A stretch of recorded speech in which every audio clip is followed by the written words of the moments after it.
स्वागत है आपके अपने YouTube चैनल गोल अचीवर्स में। और ये हमारा मैथ्स का लेक्चर है, पार्ट 1 है कन्वर्जेंस एंड डाइवर्जेंस का। आई टोल्ड यू कि मैं आपको टॉपिक करवाऊंगी ज़रूर, तो बस उसी की वीडियो है। बहुत ज़्यादा लंबी नहीं बनाऊंगी वीडियो, छोटी बनाऊंगी, कम क्वेश्चंस रखूंगी। बाकी मैंने इससे कुछ नोट्स बनाए हैं, मैं आपको वो नोट्स प्रोवाइड करवा दूँगी, ठीक है। तो चलिए इसको इरेज करके मूव करते हैं वीडियो की तरफ। देखिए गाइस, कन्वर्जेंस एंड डाइवर्जेंस में बेसिकली आप पहले समझ लीजिए कि आपका इससे मतलब क्या होता है, कि कन्वर्जेंस क्या होता है और डाइवर्जेंस क्या होता है। अगर आपको डाइवर्जेंस पता नहीं इस लिखा कैसा जा रहा है, देखो डाइवर्जेंस की पहले हम बात करते हैं। अगर आप इसको ध्यान से देखेंगे तो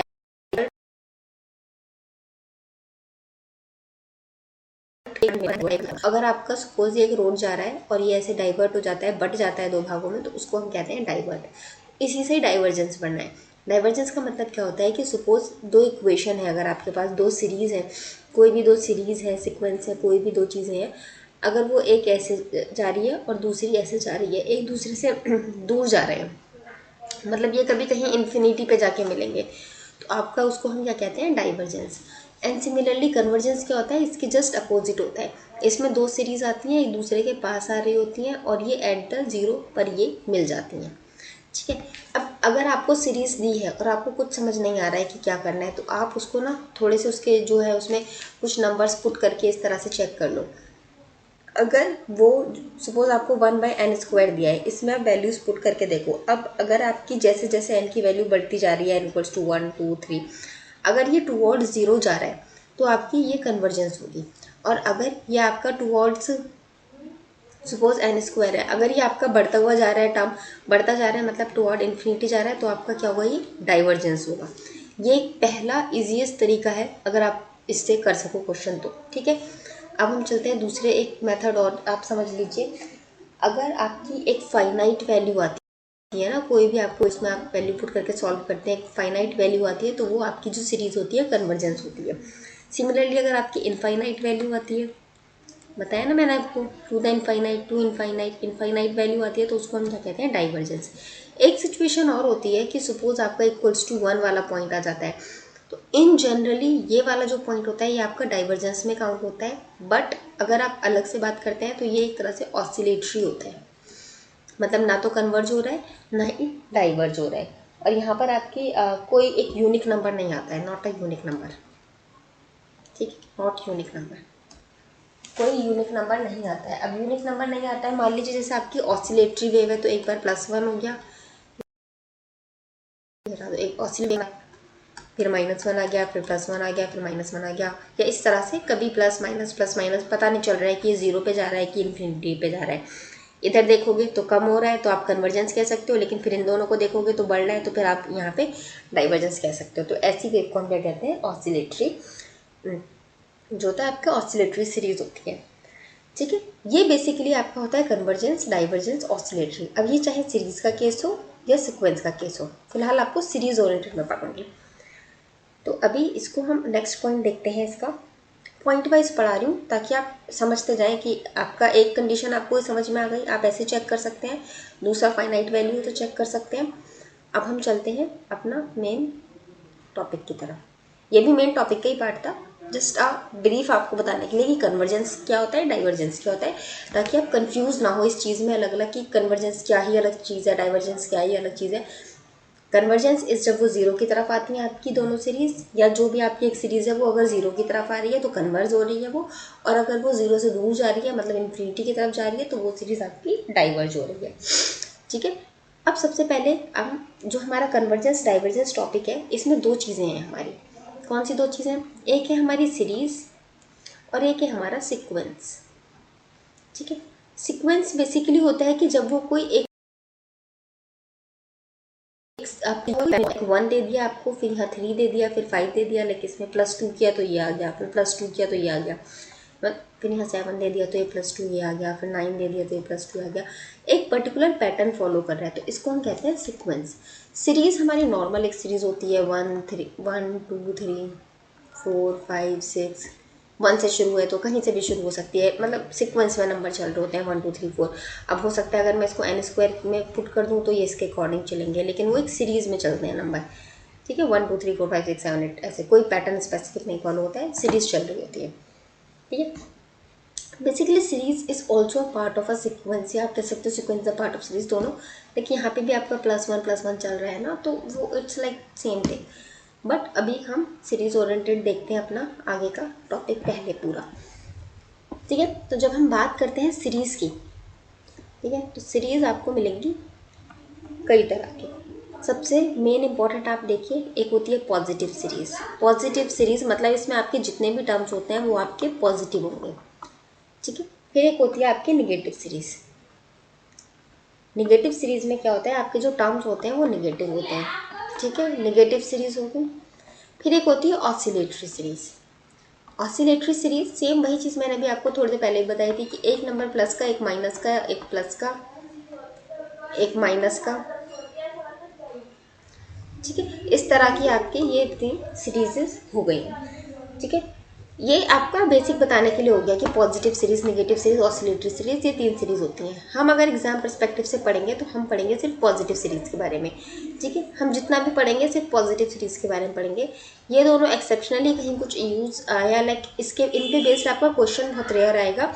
इन पे बस आपको डायरेक्टली कोई स्टेटमेंट टाइप कुछ आ सकता है। जैसे मैंने, अगर आपने 2018 का शिफ्ट 1 का पेपर देखा होगा तो मैंने वहाँ बताया था स्टेटमेंट टाइप क्वेश्चन थे कुछ, तो उस तरह के क्वेश्चन आ सकते हैं। अदरवाइज तो आपके जो नॉर्मल न्यूमेरिकल टाइप क्वेश्चन आते हैं वो आपके इसी पे बेस्ड आते हैं, एंड बहुत इजी क्वेश्चन आते हैं गाइस, कुछ आपको टेंशन लेने की ज़रूरत नहीं है इसमें।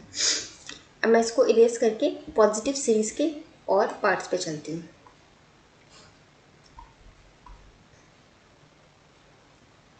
एक सेकंड,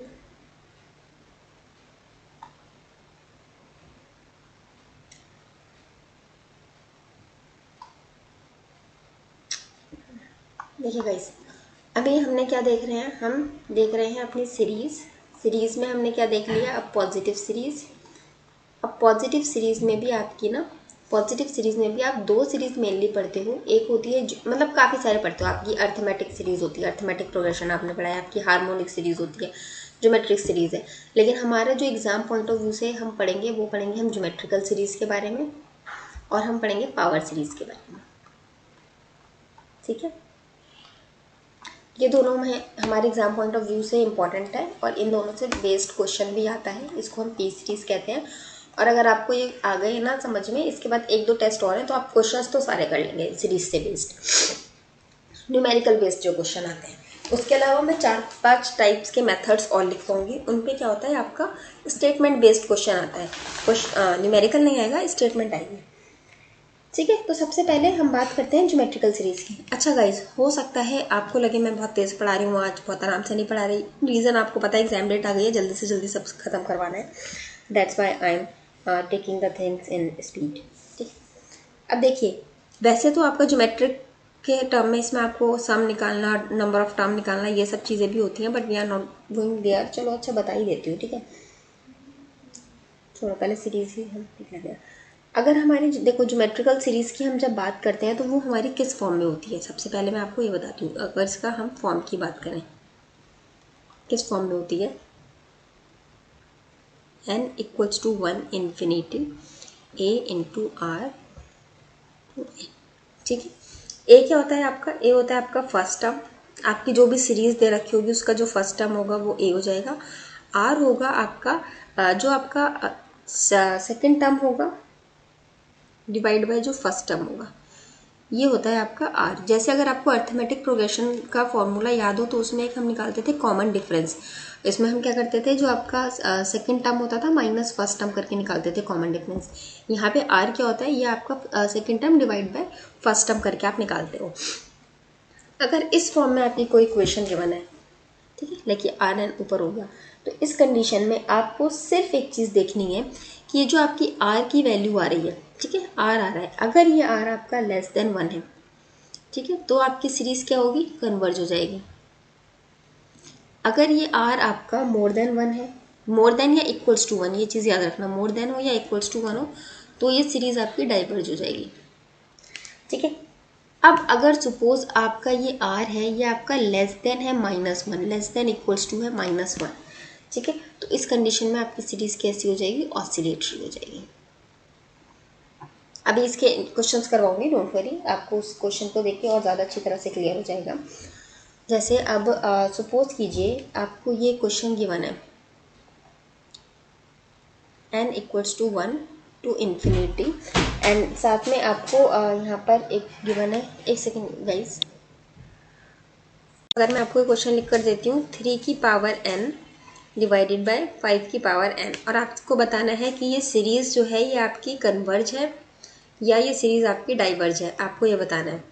तो बताइए आप यहाँ पर कैसे बताएंगे, कन्वर्ज है कि डाइवर्ज है। देखो अब अगर हम इस न्यूमेरिकल को देखते हैं तो इसको हम इस तरह से भी लिख सकते हैं ना, n इक्वल्स टू 1 इन्फिनिटी, हम 3/5 और इसकी पावर, टोटल की पावर n, हम ऐसे लिख सकते हैं ना, कोई प्रॉब्लम तो नहीं है ना। अब अगर हम इसको कंपेयर करते हैं इस वाली से, तो आप देखो यहाँ पर a तो 1 आ गया और आपका r कितना आ गया, 3/5। अब 3/5 जो आएगा ये अगर आप इसको सॉल्व करोगे तो ये आपका लेस देन 1 आएगा, है ना। तो अगर ये लेस देन 1 आ रहा है तो सिंपल सा आपकी ये क्या हो गई, कन्वर्ज हो गई। है इतना इजी सा क्वेश्चन, कुछ भी था इसमें, बताओ कितना इजी क्वेश्चन था, 1 मिनट में हो जाने वाला क्वेश्चन है, ठीक है। अब इसका एक एग्जांपल और देख लेते हैं हम, ताकि थोड़ा सा बस आपको क्लियर हो जाए। सपोज अगर आपको गिवन है n equals to 1 infinity 1/9 n, इसको बताइए अब आप इसको क्या करेंगे। देखिए अब यहाँ पर आपने क्या देखा कि आपका 1/9 n है, लेकिन हमने क्या पढ़ा है, हमारा r के साथ ऊपर n होना चाहिए, लेकिन साथ में आप अगर एक चीज़ ध्यान देंगे तो आप इसको ऐसे भी तो लिख सकते हो, 1/9 होल की पावर n, 1 की पावर n तो कुछ फर्क नहीं पड़ता, ऐसे भी लिख सकते हो आप इसको। तो अगर जब आप इसको ऐसे लिख दोगे तो आप बेसिकली यहाँ पर क्या चेक करोगे, अब आप चेक करोगे ये r आपका, r ये आपका 1 से बड़ा है या छोटा है, अब ये आपका क्या है, 1 से छोटा है। तो अगर ये 1 से छोटा है तो अगेन आपकी ये वाली क्या करेगी, कन्वर्ज करेगी, ठीक है। समझ में आ रहा है गाइस, अगर नहीं समझ, एक तो लाइव क्लास नहीं है ना, लाइव क्लास होती है तो इंसान उसमें थोड़ा कनेक्ट हो जाता है, पूछ लेता है, ठीक है। तो ये आपके हो गए ज्योमेट्रिक सीरीज के 1-2 एग्जांपल्स। अब सपोज एक मैं एग्जांपल और देती हूँ आपको, यहीं पर ही करा देती हूँ, एक एग्जांपल और देखिए आप। सपोज अगर मैं आपको एक क्वेश्चन देती हूँ n equals to 1 infinity n square, अब इसको आप बताइए। देखिए अब आपका ये ज्योमेट्रिक सीरीज तो नहीं लग रहा है आपको देखने में, है ना, क्योंकि ज्योमेट्रिक सीरीज में हमारा क्या होता है, हमारा r की पावर n आता है, लेकिन यहाँ पर तो हमारा n की पावर कुछ स्क्वायर दे रखा है, तो ये ज्योमेट्रिक सीरीज का एग्जांपल तो नहीं है। लेकिन अगर हम इसमें नॉर्मल तरीके से चेक करेंगे, लाइक n को पहले 1 पुट करके देखो और इसका स्क्वायर किया तो आपका 1 आ गया, फिर हमने क्या किया, अब n की जगह 2 पुट करके देखते हैं, 2 का स्क्वायर किया कितना आ गया, 4 आ गया। अब 3 पुट करके देखते हैं, 3 का स्क्वायर किया तो कितना आ गया आपका, 9 आ गया। हम क्या देखेंगे, हमारी जो सीरीज है इसमें नंबर्स बढ़ते जा रहे हैं, और बढ़ते बढ़ते एक टाइम ऐसा आएगा कि ये इन्फिनिटी पे पहुंच जाएंगे। अगर ऐसी सिचुएशन आ जाएगी कि इन्फिनिटी पे पहुंच जाएंगे तो इसको हम क्या बोलेंगे, ये हमारी डाइवर्जेंट है, ठीक है, सीरीज हमारी डाइवर्जेंट, ठीक है। अब सिमिलरली अगर मान लो इस क्वेश्चन में मैं ऐसे लिख देने की बजाय आपको ऐसे दे देती, n equals to 1 infinity 9n, ये लिख कर दे देती, तो बताओ तो क्या होता, फिर ये आपकी कन्वर्ज होती है, डाइवर्ज होती। अब सिमिलरली इसको भी आप देखोगे तो ये आपका r कितना आ जाएगा, r डायरेक्टली 9 आ जाएगा, 9 आपका 1 से बड़ा है, तो आपका कैसी आ जाएगी, डाइवर्ज आ जाएगी। तो ज्योमेट्रिक सीरीज आपको समझ में आ गई थोड़ी, एक कुछ थोड़ा आपको रिलेट कर पाए, किस तरह के हुए क्वेश्चंस देखकर समझ में आया होगा थोड़ा बहुत, है ना। अब मैं आपसे बात करती हूँ पावर सीरीज की।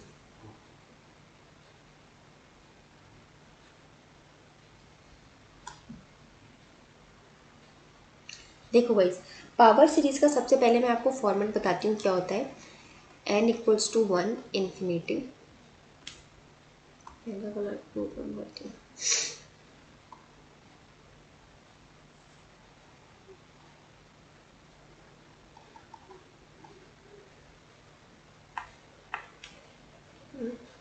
वन अपॉन में n की पावर p, ठीक है।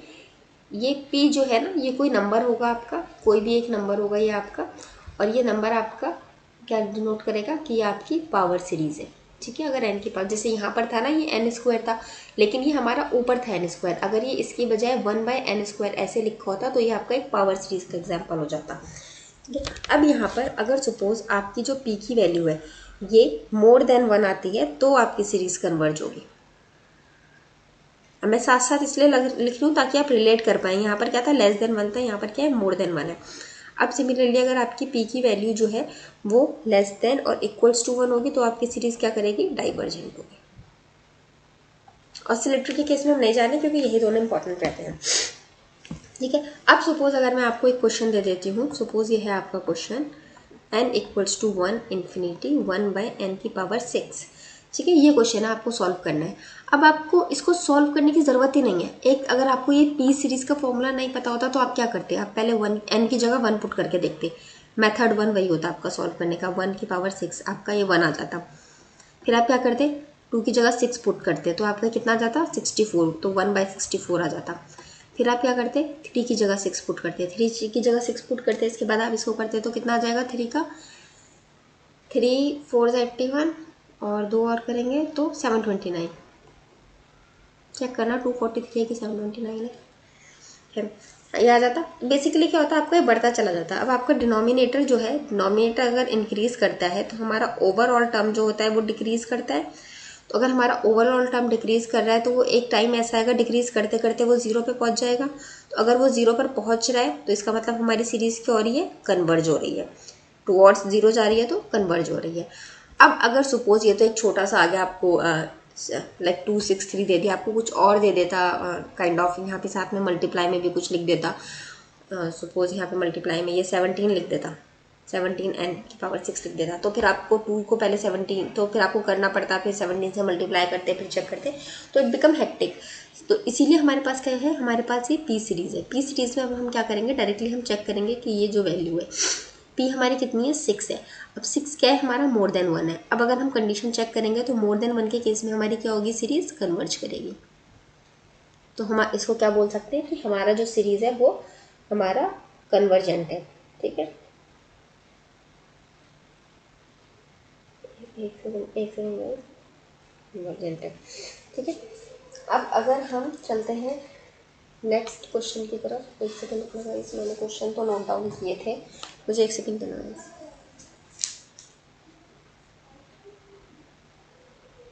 मैं आगे क्वेश्चन करवा रही हूँ ना, एक क्वेश्चन आप कर चुके हैं, आगे क्वेश्चन मैं आपको करवा रही हूँ, तो इसमें आप अपना आप कर करके चेक करिए। सपोज अब मैं आपको एक और क्वेश्चन देती हूँ, n equals to 1 infinity 669 divided by n की पावर 8। ठीक है, अब इसको आपको सॉल्व करना है।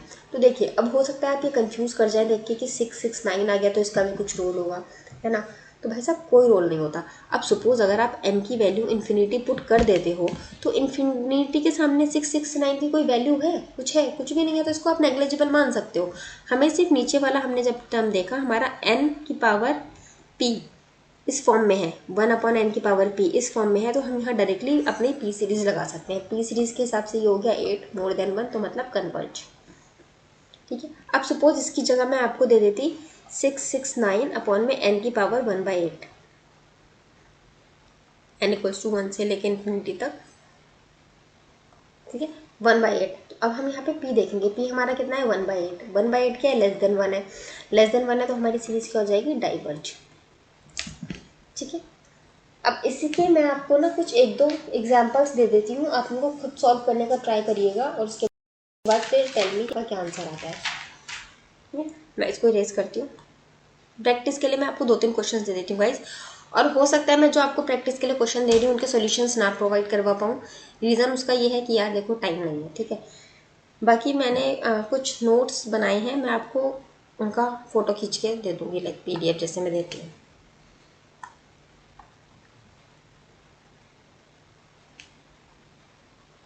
देख ले यार, एक सेकंड देना भाई मुझे, ट्राई करिएगा। बाकी इसके सॉल्यूशन जो है ना वो मैं आपको ऐसे तो नहीं प्रोवाइड करवा पाऊँगी जैसे हमेशा करवाती हूँ, एक एक टॉपिक समझा के करवाती हूँ, वैसे नहीं करवाऊँगी। बट हाँ, आपको हो सकता है सिर्फ सॉल्व मिल जाए तो देखकर आपको थोड़ा आइडिया लग जाएगा कि किस तरह से सॉल्व किया हुआ है। एंड अब मैं ये भी नहीं श्योर कह सकती कि वो देखकर आपको समझ में आ जाएगा कि मैं यहाँ पे क्या करा है सॉल्यूशन मैंने। रीज़न उसका ये है ना गाइज, कि मेरे अपने नोट्स हैं ना, और अभी के बने हुए नहीं है, पुराने बने हुए नोट्स हैं। तो अब जब आप खुद लिखते हो तो आपके अपने शॉर्टकट्स बन जाते हैं। इसीलिए मैं, पता है, आपके मेरे पास नोट्स हैं, लेकिन मैं आपको प्रोवाइड इसलिए नहीं करवाती हूँ क्योंकि आप उनसे समझ नहीं पाओगे।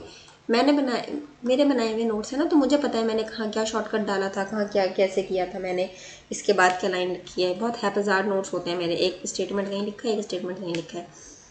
उनको मतलब मैं समझ सकती हूँ, कोई और नहीं समझ सकता। एक्चुअली उस पर्पज से बनाए हुए नहीं होते हैं ना ये। थ्री ये नहीं है, ये है, एक सेकेंड,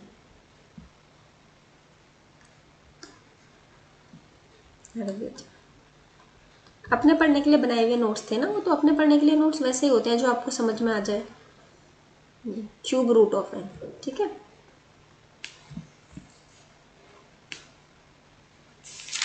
इन क्वेश्चंस को आप ट्राई करिएगा गाइस। ये पी टेस्ट के भी हैं और ज्योमेट्रिक सीरीज के भी हैं, ठीक है। अगर आप देखना कितना आपको समझ में आया, कितना आप कर पाए, और फिर हम देखते हैं आगे का। ओके, तो चलिए,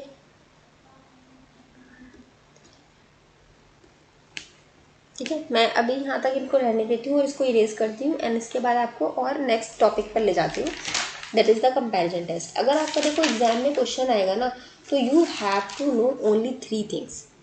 एक सेकंड को इसको मैं इरेज कर दूँ। आपको 3 चीज़ें पता होनी चाहिए। पहला, आपको ज्योमेट्रिक सीरीज के क्वेश्चंस करने आने चाहिए। दूसरा, आपको पावर सीरीज के क्वेश्चंस करने आने चाहिए। तीसरा, आपको जो अभी मैं पढ़ाने वाली हूँ कंपैरिजन टेस्ट, वो आना चाहिए, ठीक है। अगर ये 3 चीज़ें आपको आ रही होंगी ना, तो आप यकीन माने आप कोई भी क्वेश्चन कर लेंगे। एक और है, हाँ, कॉचीज करके एक होता है, कॉचीज टेस्ट वाला, वो भी थोड़ा सा इंपॉर्टेंट है। उसमें से भी कभी पूछ लेता है क्वेश्चन, उस पर बहुत ज़्यादा तो नहीं आता है, बट रेयर वाला चांसेस रहता है ना। तो कोई बात नहीं, टेंशन मत लीजिए, वो मैं आपको सब करवा दूँगी, ठीक है। आप उसका बिल्कुल फिक्र नहीं करिए। क्योंकि सीरीज़ तो मैं आज ही आपको कंप्लीट करवानी है पूरी, फिर नेक्स्ट क्लास में आपका सीक्वेंस करवा दूंगी।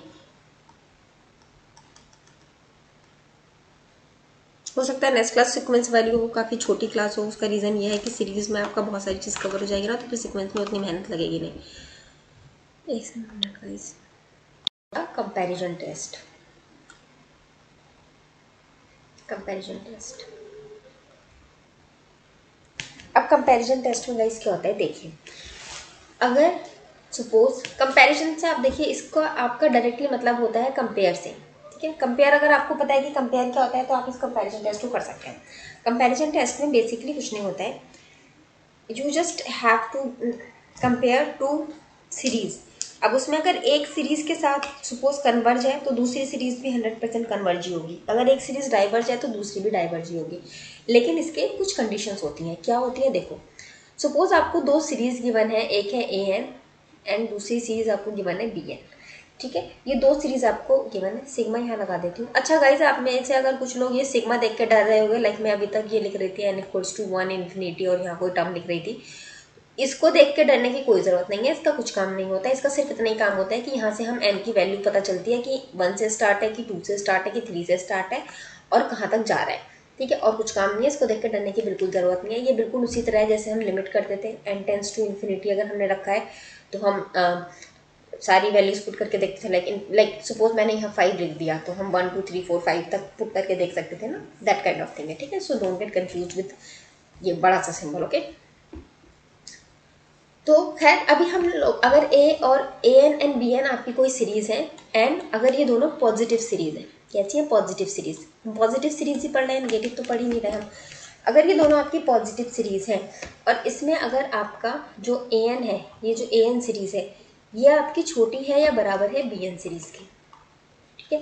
तो ऐसी कंडीशन में जो आपकी बड़ी वाली सीरीज है, बड़ी वाली सीरीज बी एन है ना हमारी, अगर आपकी बड़ी वाली सीरीज कन्वर्ज होती है, ठीक है, तो आपकी जो छोटी सीरीज है वो 100% कन्वर्जेंट ही होगी, ठीक।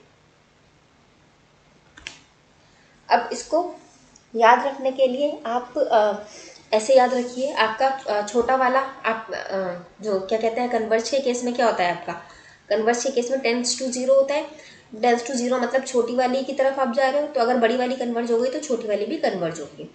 ठीक है। लेकिन अगर हमने आपको बता दिया कि ए एन जो है वो कन्वर्जेंट है, मतलब छोटी वाली सीरीज कन्वर्जेंट है, तो जो बड़ी वाली सीरीज है वो आपकी कन्वर्जेंट हो भी सकती है और नहीं भी हो सकती है। ये डाइवर्जेंट कन्वर्जेंट कुछ भी हो सकता है, इसको फिर आपको सॉल्व करना पड़ेगा। तो यहाँ पर ये मेथड नहीं चलेगा। कब चलेगा? अगर आपकी बड़ी वाली कन्वर्जेंट है तो छोटी वाली 100% कन्वर्जेंट होगी। सिमिलरली एक कंडीशन, एक तो हमारा ये इसका आउटकम निकला, एक आउटकम और निकलता है। वो आउटकम क्या है कि अगर आपकी इस कंडीशन में जो छोटी वाली सीरीज है, ये छोटी वाली सीरीज अगर डाइवर्जेंट हो जाती है तो बड़ी वाली सीरीज जो है बी एन, ये 100% आपकी डाइवर्जेंट होगी। ठीक है। आप इसी तरह से रिलेट करके देखिए, आपकी कहाँ होता है डाइवर्जेंट का केस? कब होता है? जब आपका टेंड्स टू इन्फिनिटी होता है, इन्फिनिटी की तरफ जा रहा होता है। अब यहाँ बीच की कोई छोटी वाली सीरीज पर डाइवर्जेंट हो गई आपका, मतलब यहाँ पर पहुंच के आप डाइवर्ज हो गई आपकी सीरीज, तो उससे तो आगे आप जितना भी आगे जाते जाएंगे आप डाइवर्ज ही होते जाएंगे। सिमिलरली मान लीजिए कन्वर्जेंट के केस में अगर सपोज है कि एक लाइन थी, यहाँ से आपकी सीरीज आ रही थी और इस पॉइंट पे पहुंच के आपकी सीरीज कन्वर्ज हो गई, तो इससे फिर छोटी जितनी भी सीरीज होंगी वो तो फिर कन्वर्ज ही हो रही है ना। यहाँ से अगर जीरो की तरफ घूमना शुरू हो गई सीरीज, तो उससे छोटी वाली तो सब फिर जीरो की तरफ जाएंगे, है कि नहीं? सिमिलरली डाइवर्जेंट में अगर एक बार आपकी सीरीज इन्फिनिटी की तरफ जाना शुरू हो गई तो फिर उससे बड़ी जितनी भी आएंगी सब इन्फिनिटी की तरफ जाती जाएंगी। फॉर एग्जाम्पल आप ऐसे देख लो, सपोज लाइक एक ट्रेडिशन बना हुआ है कि आप 6 से पास होकर 7th में गए, 8th में गए, 9th में गए, तो पहले तो किसी ने किया ही होगा ना। तो सपोज अगर एक बंदा 6th को पास करके 7th में गया तो उसके बाद के जितने भी बंदे आएंगे वो सेम उसी रास्ते पे चलते जा रहे हैं। तो अगर एक बड़े वाले ने जैसे ही हो गई है उसके हिसाब से बाकी भी वैसे ही चेंज होती जाएंगी। समझ में आ गया? अगर छोटी वाली सीरीज डाइवर्ज हो रही है तो उससे बड़ी जितनी भी सीरीज है वो सब डाइवर्जेंट होंगी।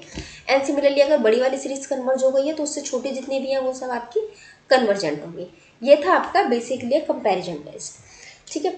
अब इस पे बेस्ड मैं आपको एक आध कोई क्वेश्चन करा देती हूँ, कहीं आया हो तो। ठीक है, ये आपका कन्वर्जेंट डाइवर्जेंट का हो गया। अब इससे हम क्वेश्चन को आगे सॉल्व कैसे करते हैं देखो, वो बताती हूँ आपको।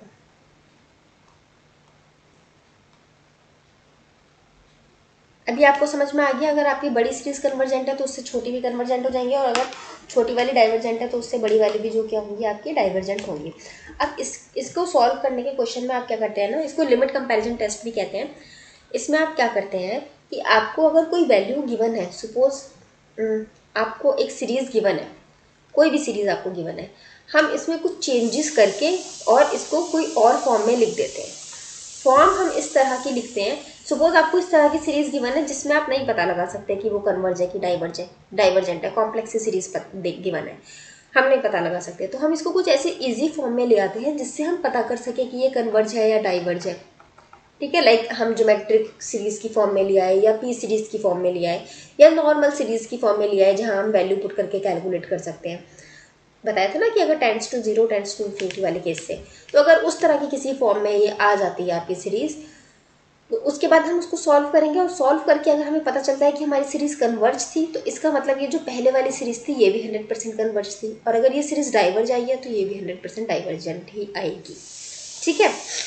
अब जैसे फॉर एग्जाम्पल आप ऐसे देखिए, अगर आपकी limit n tends to infinity मैंने रख दिया और यहाँ पर a n अपॉन में b n इक्वल्स टू 1 है, तो इसका मतलब अगर आपका limit n tends to infinity के केस में a n जो होगा वही आपका limit n tends to infinity के केस में b n होगा।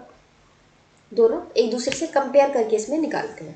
पहले वाला जो कंपैरिजन अभी आपको बताया था ना, उस पर जो थी कि छोटी वाली फिर सारी कन्वर्ज होंगी, बड़ी वाली सारी डाइवर्ज होंगी, उस पर बेस्ड बेसिकली एक ना सीरीज बनकर आती है। वो मैं आपको भी इस टॉपिक को कंप्लीट करवा के उस सीरीज के बारे में बता दूंगी। एक तरह से ना वो ट्रिक है, अगर आपको ट्रिक पता होगी तो आप काफ़ी सारे क्वेश्चन ऐसे ही सॉल्व कर लेंगे। ठीक है, ये आ गई आपकी एक नॉर्मल सी इक्वेशन। ठीक है, कि आपका एक अगर कन्वर्ज है तो दूसरी भी कन्वर्ज होगी, एक दोनों में से कोई भी कैलकुलेट कर लो आप। अब सपोज अगर मैं आपको एक क्वेश्चन देती हूँ, यहाँ पर आप एक क्वेश्चन देखिए, limit n equals to infinity, n equals to 1 से लेके इन्फिनिटी तक जा रहा है, और आपको दिया है n² divided by n³ plus 1। ये आपको एक दे रखी है इक्वेशन। अब आपको बताना है कि ये कन्वर्ज है या आपकी डाइवर्ज है। अब आप बताइए, हमने जितना भी, अगर हम इसको देखते भी हैं उस वाले फॉर्म से पावर सीरीज के तरीके से, तो पावर सीरीज में हमने क्या देखा है, हमने देखा है 1/n की पावर p। यहाँ पर तो हमारी n की पावर p भी गिवन है और n की पावर p माइनस 1 इस फॉर्म में गिवन है। अगर हम इसको पावर से इससे कंपेयर करते हैं तो ये हमारी n की पावर p प्लस 1 ऐसे गिवन है। एंड उस पर भी ये p और p अलग है, ये p है, ये p प्लस 1 है। तो बताइए ऐसी कंडीशन में आप क्या करेंगे? नहीं होगा ना। इस कंडीशन में हम क्या करते हैं, हम इसको किसी और फॉर्म में चेंज करने की कोशिश करते हैं। अब किस फॉर्म में हम चेंज करेंगे और कैसे चेंज करेंगे? देखिए, ऐसी फॉर्म में चेंज करने के लिए आप हमेशा n की जगह ऐसा कोई टर्म डाल दो, लाइक n की वैल्यू 1 से स्टार्ट हो रही है ना, तो बहुत बड़ा कोई नंबर डाल के देखो आप, लाइक 1 0 0 0 0 0 0 इस तरह से बड़ा सा नंबर डाल के देखो।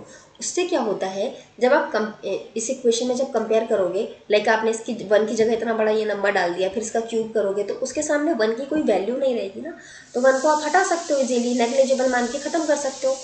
आई एम सॉरी गाइस, पीछे से थोड़ी सी नॉइज़ आ रही होगी क्योंकि दिन में रिकॉर्ड कर रही हूँ मैं आपका लेक्चर। ठीक है, तो आप ये हटा सकते हो 1 को यहाँ से। इसीलिए हम यहाँ पर ऐसे बड़ा सा नंबर मान लेते हैं। लेकिन अब आप कितना भी बड़ा या छोटा नंबर मानोगे, कन्फ्यूजन तो हो ही जाएगी, है ना। इतना कि कितना फिर 0 लगाएं फिर 3 लें, तो सबसे ईजी रहता है आप इन्फिनिटी मान के चलो। लेकिन हाँ, अगर आपका 1/∞² आ रहा है ना, तो इसको मान के 0 मत कर लेना। वो 1/∞² आपका जो आया वो सॉल्व कर ये वैल्यू आई। अब फिर वापस आपको इन्फिनिटी की जगह n रख के रिप्लेस करना पड़ता है इक्वेशन में। कैसे करते हैं बताती हूँ, देखो। बस ये याद रखना कि अगर आपका 1/∞ या इन्फिनिटी इस तरह से आ जाए तो इसको ही फाइनल आंसर टिक मत करके आ जाना, उसकी जगह इन्फिनिटी की जगह फिर n पुट करना पड़ेगा आपको।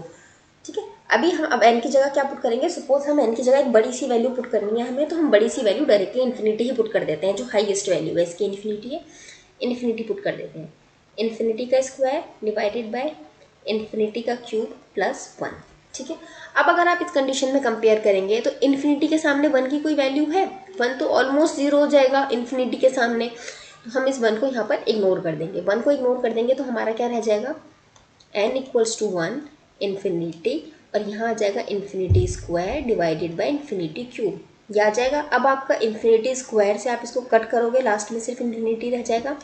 तो इसे आप क्या लिख सकते हो, n = 1 इन्फिनिटी 1/∞। आप इस तरह से लिख सकते हो। अब मैंने आपको क्या बताया, अब ये आपका आंसर नहीं है, ये तो सिर्फ आपने n की जगह इन्फिनिटी पुट करा था, लेकिन सॉल्व करने के लिए तो वापस n की फॉर्म में लाना पड़ेगा ना। तो अब इसे वापस n की फॉर्म में लाओगे आप और इन्फिनिटी की जगह n पुट कर दोगे, तो 1/n आ गया। ये पुट कर दिया। अब इसको हम सॉल्व करके देख लेंगे। अब यहाँ हम क्या देखेंगे, देखो एक तरीका आप नॉर्मल कन्वेंशनल मेथड से चल सकते हो कि आप 1 की जगह पहले 1 पुट करके देखो, फिर 1 की जगह 2 पुट करके देखो, तो ये क्या होगा, आपको ये दिख रहा होगा कन्वर्जेंट की तरफ जा रही है आपकी। लेकिन गाइस ये जो है ना एक स्पेशल केस होते हैं, जब आपकी इस फॉर्म में इक्वेशन लिखी हो और यहाँ पर p की वैल्यू 1 हो। पावर सीरीज के हिसाब से अगर आप देखोगे तो p की वैल्यू यहाँ पर 1 हो गई। अब 1 ट्रेडिशनल मेथड से चेक करोगे तो आपका कन्वर्जेंट आएगा। ठीक है, तो इसीलिए अगर आपका फॉर्मूला लग पाना पॉसिबल हो ज्योमेट्रिक सीरीज का या पी सीरीज का, तो आप फॉर्मूले से हमेशा चेक करिए, या और आगे पढ़ाऊंगी उनमें से अगर कुछ फॉर्मूला लग रहा है तो आप हमेशा फॉर्मूला लगा के चेक करिए। फॉर्मूले से नहीं हो रहा है, सपोज अगर आपको वो दे देता है इस तरह की सीरीज, ये आपको एग्जाम में दे देता वो, तो अलग बात थी। ठीक है, लेकिन अब अगर उसने आपको इसको भी फिर आपको ना इक्वेशन की फॉर्म में कन्वर्ट करना पड़ता है, एंड देन फिर आप इसको फॉर्मूला लगा के सॉल्व करते हो। तो बेस्ट हमेशा रहता है फॉर्मूला लगा के सॉल्व करो। इन केस नहीं हो रहा है कहीं कुछ, तो आप उस ट्रेडिशनल मेथड से जा सकते हो जो कन्वेंशनल मेथड है। रीज़न इसका क्या है ना गाइस, देखो अब आपका कन्वेंशनल के हिसाब से चलोगे तो ये आपकी कन्वर्जेंट आ जाएगी, लेकिन जब आपने पी सीरीज का फॉर्मूला लगाया तो उसमें हमारा p < 1 पे आपका डाइवर्जेंट आता था। ठीक है, बाकी आप कहीं पे भी जाओगे ना, अगर आपने उसका फॉर्मूला देखोगे आप ज्योमेट्रिक सीरीज वाला, तो भी उसमें r > 1, जब =1 था तो वो भी आपका डाइवर्जेंट ही आता था। ठीक है, ये आपका इसीलिए 1/n का जो फॉर्म होता है इसमें आपकी डाइवर्जेंट का केस आता है, लेकिन ट्रेडिशनल से कन्वर्जेंट आता है। रीज़न क्या है ना कि ये आपका जो 1/n वाली जो इक्वेशन निकलती है ना, n = 1 इन्फिनिटी, इसको बोलते हैं अपना हार्मोनिक प्रोग्रेशन। और जब कुछ ऐसा स्टैंडर्ड चीज़ आ जाती है तो वहाँ पर कुछ ना कुछ अलग कहानी चलती है। तो इसीलिए ये क्वेश्चन को करवाने का एक बहुत बड़ा रीज़न ये था कि आप 1/n अगर आप कहीं देख रहे हो तो इसकी ये जो पावर है 1 है, तो आप इस हिसाब से इसको सॉल्व करना, ना कि अपने ट्रेडिशनल मेथड से। इस चीज़ को याद रखना। ठीक है, ये पूछता है और बच्चे ट्रेडिशनल मेथड से करके इसको गलत करके कन्वर्ज लगा कर आते हैं, लेकिन होता है ये डाइवर्जेंट है। ठीक है, तो ये एक इंपॉर्टेंट चीज़ है, इसको याद रखना। ठीक है। अब आपको अगर कंफ्यूजन है तो मैं एक क्वेश्चन और ले लेती हूँ ताकि और अच्छे से आपको समझ में आ जाए।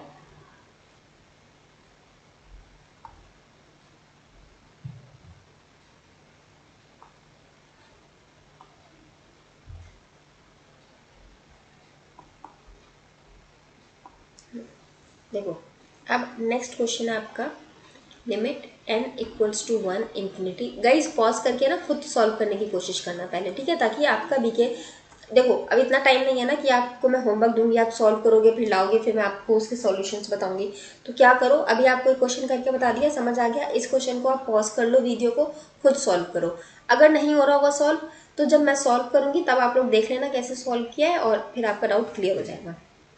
ठीक है, अंडर रूट है। अब ये आपको इक्वेशन दी हुई है, इसको आपको सॉल्व करना है। अब आप देखो, आप इसको पी सीरीज या कोई भी लगा के सॉल्व कर सकते हो, ज्योमेट्रिक सीरीज या पी सीरीज। नहीं कर सकते, क्यों नहीं कर सकते? यहाँ पर आप कुछ भी लगा के देखो, सीधा सा रीजन है भाई, साथ में यहाँ -1 भी गिवन है ना। इस तरह का हमें कोई फॉर्म गिवन नहीं होता है, हमें तो सिंपल सी ये वाली फॉर्म पता है ARN और एक 1/NP, हमें ये दोनों फॉर्म पता है। इन दोनों फॉर्म में तो ये है नहीं, तो अब हम इस तरह से तो कर नहीं सकते। तो अब अगर आप इसमें देखो, यहाँ पर अगर आप कन्वेंशनल मेथड से जाना चाहोगे तो आप उससे भी जा सकते हो, ठीक है। पहले मैं आपको कंपैरिजन मेथड से बताती हूँ, फिर उससे भी कन्वेंशनल मेथड से भी बता दूँगी। पहले हम कंपैरिजन मेथड से चलते हैं। तो मैंने क्या बताया था, कंपैरिजन मेथड में n की जगह हमें ऐसी कोई वैल्यू रखनी होती है जो बिल्कुल इन्फिनिटी तक की हो, मतलब बहुत बड़ी वैल्यू, तो हम डायरेक्टली इन्फिनिटी पुट कर देते हैं।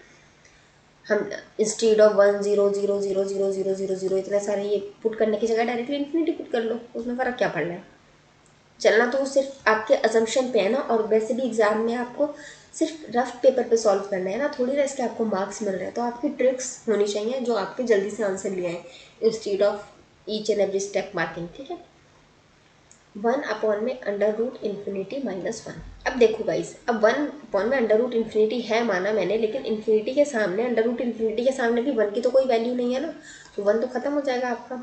इन्फिनिटी n इक्वल्स टू 1, 1 में अंडर रूट इन्फिनिटी आ गया, ठीक है। अब अंडर रूट इन्फिनिटी की जगह देखो, अब आप ये भी बोल सकते हो कि मैम हम इसका स्क्वायर रूट ले लेते हैं डायरेक्टली। आप स्क्वायर रूट लेके भी इसको ऐसे भी लिख सकते हो, n इक्वल्स टू 1 इन्फिनिटी 1/इन्फिनिटी, ठीक है। और इसकी जगह आप वैल्यू 1/n आ गया, इन्फिनिटी की जगह n पुट कर दिया, और ये अभी हमने पिछले क्वेश्चन में देखा था हमारी क्या थी, डाइवर्जेंट थी, ठीक है, हमारी पी सीरीज के हिसाब से। यहाँ पे n की वैल्यू 1 हो गई थी ना, तो इस हिसाब से। अब अगर आप यहाँ से इस तरह से चलते हो, इसकी जगह अगर आप n पुट कर देते हो, 1 में अंडर रूट n डायरेक्टली यहाँ n पुट कर दिया। अब ये अंडर रूट को आप अगर पावर की फॉर्म में लिखोगे तो आप ऐसे लिख सकते हो, 1 में n की पावर 1/2, ये लिख सकते हो। अब यहाँ पे अगर आप कंपेयर करोगे इसको 1 में n की पावर p वाली इस टर्म से, तो p इक्वल्स टू क्या हो गया, 1/2 आ गया। अब 1/2 क्या है, ये लेस देन 1 है, लेस देन 1 है तो हमारी क्या हो गई, ये डाइवर्जेंट हो गई, ठीक है। मोर देन 1 पे कन्वर्जेंट, लेस देन 1 पे डाइवर्जेंट, ठीक है। ये दो तरीके से आगे समझ में। एक अगर आप कन्वेंशनल मेथड के हिसाब से चलते हो तो मुझे लग रहा है ये वाला आ जाना चाहिए उसके हिसाब से, 1/√n-1। अब अगर n की जगह 1 पुट करते हो तो आपका 0 आ जाएगा और वो इन्फिनिटी चला जाएगा, ठीक है। फर्स्ट टाइम आपका इन्फिनिटी आ गया, यहाँ पे अगर आप 1 करते हो तो 1/0 इन्फिनिटी आ गया। सेकेंड, अगर आप n की जगह पुट करते हो क्या 2, तो 1/√2-1। अब अंडर रूट 2 आपका कितना होता है, 1.414 होता है, 1.414 इसको आप माइनस कर दोगे तो 1/0.414 रह जाएगा।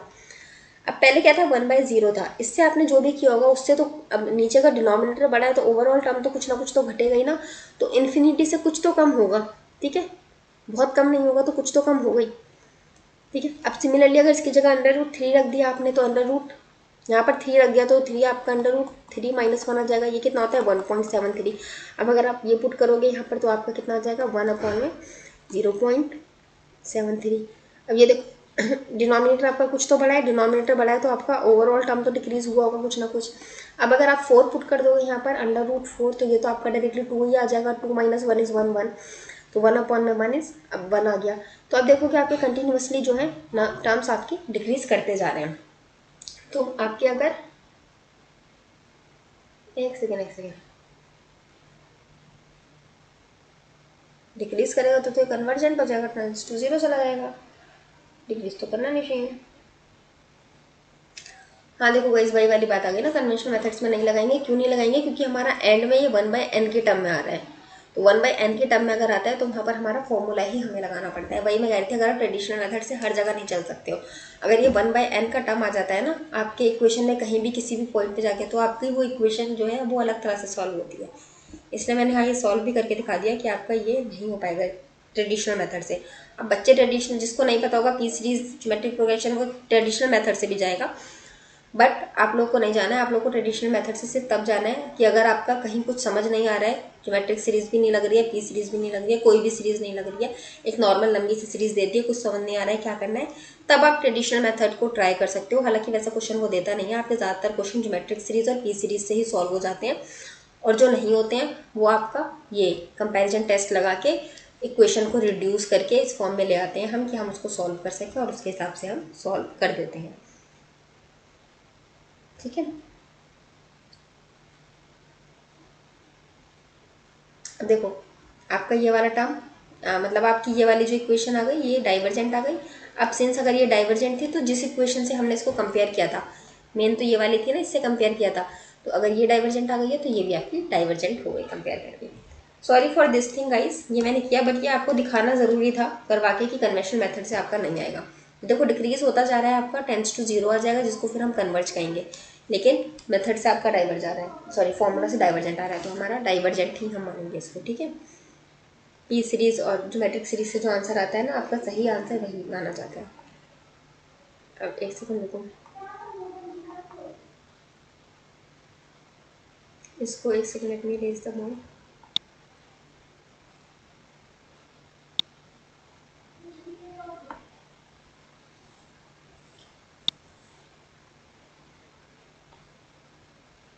अच्छा गाइस, एक क्वेश्चन और देती हूँ, उसके बाद मैं इस लेक्चर को यहीं ऐड करूँगी, और सीरीज़ के जो और थोड़े से आपके टॉपिक्स बचे हैं ना, उसके लिए मैं एक और लेक्चर ले लूँगी।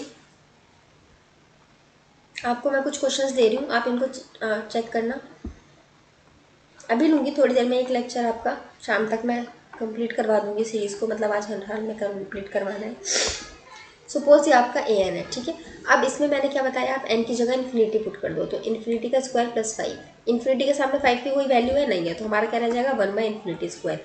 अब इसमें आप पुट करोगे इन्फिनिटी की जगह एन, तो आपका आ जाएगा एन स्क्वायर। ठीक है। अब इसको अगर आप देखो तो ये आपका पी सीरीज बन रहा है, पी सीरीज में पी आपका इक्वल्स टू 2 आ गया, जो कि आपका मोर देन 1 है, तो आपकी सीरीज क्या हो गई, कन्वर्जेंट हो गई। तो अगर आपकी एक ये सीरीज कन्वर्जेंट है, तो इसका मतलब आपकी ये वाली सीरीज भी क्या हो गई, कन्वर्जेंट हो गई। यहाँ पे ये लगा लेना यार, एन इक्वल्स टू 1, यहाँ पे भी लगा लेना, ठीक है। बाकी अब अगर आप इसको नॉर्मल ट्रेडिशनल मेथड से करोगे तो भी आपको कन्वर्जेंट ही आएगा, चाहे आप करके देख लेना। वो जो 1/n का टर्म आता है ना, उसमें दिक्कत आती है थोड़ी सी, ठीक है, वो एक्सेप्शनल केस आ जाता है ना, हार्मोनिक प्रोग्रेशन वाली सीरीज चली जाती है वहाँ, इसलिए। ठीक है। एक दो क्वेश्चन और देती हूँ गाइज, इनको आप ट्राई करना। वैसे मैंने सोचा था मैं आपको कंप्लीट करवाऊंगी, पर रीज़न इज दैट ना, I had an meeting at 2, ठीक है, 2 बजे से मीटिंग है, तो उसके लिए थोड़ा सा पहले चीज़ें प्रिपेयर करनी पड़ेंगी ना, एक दो चीज़ें मुझे। फिर आपकी क्लास को मैं पॉज पे डाल दूँगी, पता चला कहीं बंद बंद हो गई बीच में, दिक्कत हो जाएगी।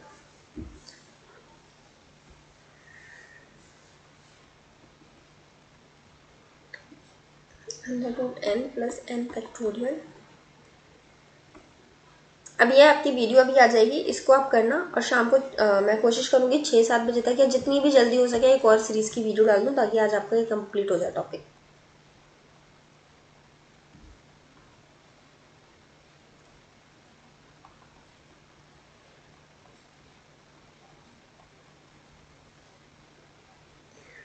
ऐसे मल्टीप्लाई यहाँ 4 टाइम्स ऑफ एन, पहले क्यूब रूट दिया था ना, यहाँ पर 4 टाइम्स ऑफ एन दे दिया। ठीक है। ये है कुछ क्वेश्चंस, इनको आप ट्राई कीजिएगा।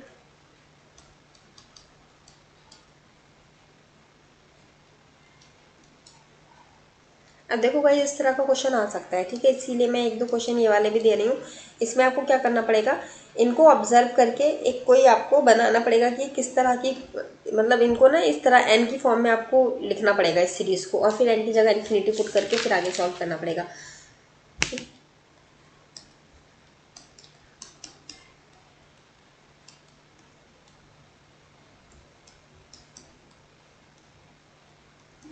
मैं ले लिए क्वेश्चन आ गया, एक क्वेश्चन और देख लो। 1/(1 +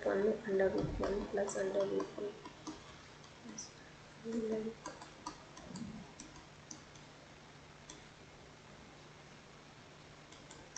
ठीक है, ये क्वेश्चन है गाइस, इनको आपने अभी ट्राई करना है। ये आपकी ये कंपैरिजन मेथड से होंगे। कंपैरिजन मेथड के बाद इसमें आपको पी सीरीज़ और ज्योमेट्रिक सीरीज़ लगाना पड़ेगा और इस तरह से इनको सॉल्व करके देखना। और अभी आपकी शाम तक लेक्चर आ जाएगा और अगर कोई भी डाउट हो ना तो अभी के अभी कमेंट बॉक्स में डाल देना क्वेश्चन नंबर के साथ। शिट, मैंने हटा दिया। ये है 1 2 3 4 5 6 7। ठीक है, इनमें से जो भी क्वेश्चन में डाउट हो वो डाल देना और पिछले क्वेश्चन जो मैंने करवा दिए अगर वहाँ से कोई डाउट हो तो वो भी बता देना गाइस। थोड़ा सा एक ब्रीफ दे के क्वेश्चन का ऐसा करना, आप टाइमिंग डाल देना कि वीडियो में इस टाइमिंग पर है, लाइक 13 मिनट पे है या 14 मिनट पे, जितने भी मिनट पे है क्वेश्चन वो क्वेश्चन डाल देना और जो भी डाउट हो पूछ लेना। शाम को 6-7 बजे वीडियो लाऊंगी ना तो मैं आपके डाउट्स देख के तभी फिर उस वीडियो को रिकॉर्ड कर लूँगी। बाकी अगर आपको अच्छा लग रहा है और मेरे एफर्ट्स से आपको लग रहा है कि हाँ भाई ठीक है, थोड़ा यूज़फुल लग रहा है आपको मेरे एफर्ट्स, तो प्लीज़ वीडियो को लाइक कीजिए, शेयर करिए एंड सब्सक्राइब करिए। गाइस पता है मेरे लिए भी इस वक्त पे पॉसिबल नहीं है बहुत ज़्यादा वीडियोस बनाना, क्योंकि एज यू नो कि हमारा मार्च का मंथ चल रहा है और हर कंपनी में प्रोफेशनलिज्म में मार्च जो होता है ending month of financial year होता है और सबको अपनी रिपोर्ट्स बना के देनी होती हैं, सब कंपाइल करना होता है। तो आपका ऑफिस का जो वर्क होता है वो भी मार्च में बहुत हेक्टिक रहता है शेड्यूल। तो मार्च में ना like any professional person is very super busy होता है हर बंदा। अब उस पर साथ में ये थोड़ा सा ना डिफ़िकल्ट तो हो रहा है। लाइक मैंने कल आपका 3 बजे लिया था, फिर ये अभी सुबह उठ के ले रही हूँ, बीच में मेरा ब्रेक का जो टाइम था ना इस वक्त मैं आपकी क्लास ले रही हूँ। अब मैं कोशिश करूँगी शाम को आपकी 5 बजे के बाद कोई क्लास रिकॉर्ड कर लूँ। ठीक है guys, so this is it for today guys. बाकी अगर आपको कुछ भी डाउट है या कुछ भी पूछना है तो प्लीज़ कमेंट बॉक्स में पूछ लीजिएगा। एंड मैं इस चीज़ की गारंटी नहीं दे रही हूँ कि मैं आपको होमवर्क क्वेश्चन का एक एक क्वेश्चन सॉल्व करवा पाऊंगी, क्योंकि उतना टाइम नहीं है। बाकी हाँ कुछ इंपॉर्टेंट होगा तो करवा दूंगी। जैसे सीरीज़ वाले क्वेश्चन मैंने अभी आपको दिए ना, जो होमवर्क में दिए, इसमें से हो सकता है सीरीज़ का एक आध करवा दूँ। ठीक है, so here's the end of the video guys. Thank you so much for being with me and listening to me. If you have any doubt तो प्लीज़ डू आस्क मी।